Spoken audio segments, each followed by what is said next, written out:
தமிழ் எழுத்தின் வடிவமெல்லாம் என் கண்டவாடி தெய்வம் அல்லவா? விளக்கமாக சொல்லும். தமிழ் மொழியில் உயிரெழுத்துக்கள் எத்தனை? ஆ முதல் அவ்வரை 12. என் ஐயன் ஆறுவனுக்கும் கண்கள் 12. தமிழ் எழுத்துக்களை இனமாக பிரித்தால் 3 இனம். என்னென்ன? பல்லினம், மெல்லினம், இடை.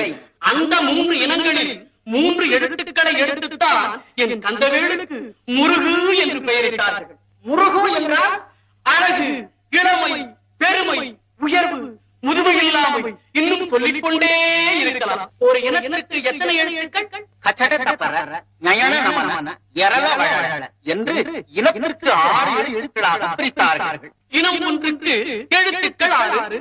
என் கந்தனுக்கும் சிரங்கள் 6. சிங்காரவேலனுக்கு சிரமும் கரமும் சேர்த்தால் 18. தமிழ் மொழியில் மெய்யெழுத்தும் 18. மொழியில் மட்டுமா? பார்க்கும் இடமெங்கும் நீக்க